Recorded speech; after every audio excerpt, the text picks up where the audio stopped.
Voici ce que vous avez raté des derniers épisodes de Madame Monsieur, épisode 30 et 31. Piwele et Miranda se sont retrouvés. On constate que Miranda est une femme changée maintenant, qui a de bonnes manières, qui sait parler à table, qui sait cuisiner. Bon, ça je pense qu'elle le savait déjà. Elle est civilisée quoi. Et tout ça c'est grâce à Passy, chose que Piwele ignore toujours. Il est complètement head over heels in love de Miranda pour l'instant. Il est complètement sous son charme. Il ne la quitte pas des yeux. En plus, le bébé qu'il croyait perdu ne l'est pas, parce que Miranda est toujours enceinte de lui, donc Piwele est juste aux anges pour l'instant. C'est tant mieux pour lui, même si je trouve qu'il s'en sort un peu trop facilement. Les hommes même en général dans cette série-là. Vous avez pas remarqué qu'ils s'en sortent un peu trop facilement, Piwele a carrément le choix maintenant entre deux femmes belles et intelligentes, entre Miranda et Passy, entre la mère de ses enfants et la future mère de son enfant. J'aimerais bien qu'il y ait aussi du changement du côté de Piwele, qui jusqu'ici ne s'est jamais remis en question. J'aimerais qu'il change aussi par amour, parce que c'est toujours les autres qui doivent faire des compromis pour lui, quoi. C'est toujours les autres qui doivent s'améliorer pour être à son niveau, alors que l'histoire avec Miranda aurait pu être une très belle histoire d'humilité pour Piwele, une très belle leçon d'humilité pour qu'elle lui apprenne qu'il y a de la beauté dans les choses simples. On est tous d'accord que pour l'instant, on a clairement l'impression que Miranda est déguisée. On a tous envie de retrouver la Miranda du début de la saison, celle qui sortait du village. Elle était tout à fait correcte. Il n'y avait rien de mal avec elle, quoi. Franchement, Miranda, elle n'avait pas du tout besoin de changer. C'est Piwele qui a besoin de changer dans l'histoire. Je vous avais demandé de noter le look de Miranda sur 10 dans la revue précédente. Et franchement, vous avez été sévère.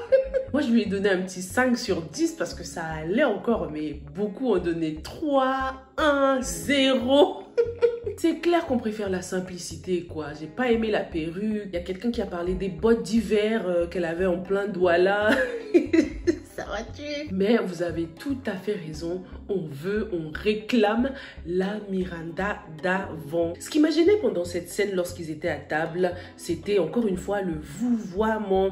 Ça doit être quelque chose de culturel, de vouvoyer quelqu'un par respect, même si tu es déjà proche de la personne, parce que it wasn't necessary. Piwele et Miranda attendent un enfant, ce ne sont plus des étrangers. Donc j'ai pas compris pourquoi ils se vouvoyaient en fait. Miranda lui disait, j'ai l'impression que le repas ne vous plaît pas, monsieur le recteur, ne vous plaît guère. Enfin, je sais pas si elle voulait faire la meuf qui parle le français soutenu, mais le vouvoiement, mais comment, man? Et c'était pareil, entre Austin et Paul, deux mecs qui se connaissent bien, ils étaient là à se vouvoyer, quoi. Je pense que c'est culturel, pour installer une certaine distance avec une personne peut-être. Pas forcément toujours avec des personnes que tu ne connais pas encore intimement, les personnes qui sont pas proches de toi, parce que là, clairement, Miranda et Piwele, c'était pas la peine, quoi. Mais c'était aussi une façon pour Miranda de montrer son niveau d'intellect, I guess. Bonne nouvelle pour Austin et Kim, ils attendent un deuxième bébé. Oh là là, j'étais vachement contente pour eux, même si je trouve que ce n'est pas assez deep, parce que quand on parle de ce couple, on parle toujours de bébé, quoi. Il n'y a pas autre chose. Faut qu'ils soient développés un peu plus. Vous voyez ce que je veux dire? Austin et Kim, c'est toujours enfant. Ça y est, ils ont eu un premier enfant. Parlez-nous d'autres choses. Développer d'autres problèmes de couple. Ils rencontrent quand même d'autres problèmes que les problèmes d'enfants. J'espère qu'on va pas nous refaire le coup du maraboutage parce que c'est bon, les scénarios répétitifs, ça commence à bien faire. Ce que j'aime bien en tout cas avec ces acteurs, c'est que je trouve que c'est les plus à l'aise dans leur rôle, je sais pas. À chaque fois qu'on nous les montre, ils sont vraiment à l'aise. On a l'impression qu'ils improvisent même. Ils sont pas gênés, quoi. Il y a énormément de bons acteurs dans la série. Ma préférée, c'est Sophie. Ceux qui me suivent depuis la deuxième saison le savent. Sophie, c'est the best of the best, même si on voit pas encore son potentiel dans cette saison. C'est vraiment dans la saison 2 avec ses problèmes de couple qu'elle s'est dévoilée, quoi. Dites-moi, vous, pour l'instant, qui est votre acteur préféré? Personnellement, dans cette saison, je craque pour Miranda. J'aime beaucoup le personnage. Et puis, Ekwala aussi, je l'aime bien. Je le trouve drôle. Et puis, c'est un acteur que j'ai toujours kiffé, même dans d'autres rôles, quoi. Et d'ailleurs, la police est passée chez lui, parce que n'oubliez n'oublions pas, il détenait toujours l'acte de naissance de la bonne. Il lui faisait du chantage en échange de plaisir charnel, quoi. Il voulait pas lui redonner son acte pour pouvoir continuer de profiter d'elle. Du coup, la bonne est allée en parler à Passy. Passy qui a un grand cœur, qui est toujours juste. Et Passy n'a pas hésité à envoyer la police chez Ekwala récupérer cet acte de naissance. La bonne en a profité pour remercier Passy et la supplier, lui demander pardon encore une fois pour tout le mal qu'elle lui a causé. La bonne lui a dit qu'elle n'avait même pas un franc pour retourner chez elle au village. Et Passy, dans sa bonté de cœur, comme d'habitude, lui a passé 30 000 francs pour le transport, pour pouvoir retourner chez elle. Mais la bonne ne voulait pas partir, en fait. Elle a supplié Passy pour qu'elle lui redonne une deuxième chance. À un moment, j'ai cru que Passy allait céder. Elle commençait à y réfléchir. Elle commençait à avoir de la peine pour la bonne. Mais au final, elle a dit non, non, non, non. Out of question. It's not happening. Elle lui a demandé de retourner au village pour son bien. J'espère qu'elle va écouter et retourner et pas continuer à se chercher en ville parce que ce sera chaud pour elle, pour la bonne, si elle reste, quoi. Elle a clairement raté sa chance parce qu'elle n'a pas su faire preuve d'intégrité. Monsieur Mbarga a donc réussi à destituer son fils. Il a pu avoir la majorité absolue et beaucoup plus de votes que la mère de Bill. Du coup, résultat, Bill est destitué. Monsieur Mbarga a réussi à corrompre tout le monde, même Arnold. Je pense qu'au final, il a cédé par peur de perdre sa place parce que Mbarga l'a invité à la maison pour lui dire que, pour lui faire du chantage en gros, quoi. Soit tu votes pour moi, soit tu seras licencié. Après, on sait pas, connaissant Arnold, ça se trouve, il a quand même voté pour Bill, mais dans tous les cas, ça n'aurait servi à rien puisque Bill a été destitué. George, le partenaire, a pris parti pour Monsieur Mbarga puisque lui aussi, tout comme Benjamin Mbarga, partage le même plaisir pour la chair fraîche, pour les jeunes filles. Il a dévoilé à la mère de Bill, qui était choquée par cette trahison, que le corps de l'homme, c'est comme un ordinateur qui a besoin de mise à jour avec de nouveaux logiciels. Et ces nouveaux logiciels, ce sont les jeunes filles à la chair fraîche. La mère de Bill a tout simplement rigolé. C'est clair qu'elle va le piéger. Avec un jeune logiciel, justement, je me dis. Dans la bande-annonce, on a aperçu l'actrice Mimi qui fait partie de cette saison, qui fait toujours partie de cette saison. Donc, est-ce que tu penses que la mère de Bill va passer par elle pour piéger George? En tout cas, les gars, il faut absolument que quelqu'un prenne la tête de l'entreprise avant que Anna ne débarque. Sinon, ça va barder pour l'entreprise Mbarga, qui va devenir entreprise Anna. Elle va prendre le relais et ce sera mort pour l'entreprise familiale. Du coup, tout le monde pense à Passy pour prendre le relais. Même Monsieur Mbarga le veut. Bill aussi veut que ce soit sa sœur ou rien à la tête de l'entreprise.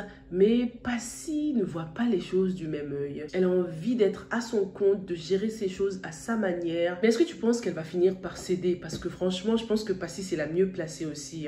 Elle est juste, elle est intègre. Et je pense que tous ces scénarios qu'on a vus d'elle jusqu'ici avaient pour but de nous faire comprendre sa personnalité, sa manière de gérer les problèmes, ce qui fait d'elle une leader exemplaire, quoi. Si elle arrive à la tête des entreprises Mbarga et compagnie, mais ça va secouer, Monsieur Mbarga, mais il va filer droit, ce sera fini la corruption et tout ça. Donc je la vois bien à la tête de l'entreprise, même si je trouve ça dommage qu'ils aient pensé à elle par défaut et pas à sa sœur Alice. Certes, elle est beaucoup plus jeune, j'avoue qu'elle a besoin d'expérience quand même, mais donnez-lui une petite chance au moins, tu vois, parce qu'elle chauffe aussi, Alice, elle est très stricte et très intègre, et je pense qu'avec un petit coup de pouce, avec un peu d'expérience, un peu de mentoring, elle pourrait y arriver. Qu'est-ce que vous en pensez? Pendant sa conversation avec Passy, Bill nous a avoué que Anna avait l'habitude d'aller voir les marabouts. Une information assez intéressante. Ça me fait peur du coup pour la famille Mbarga qui n'est pas forcément très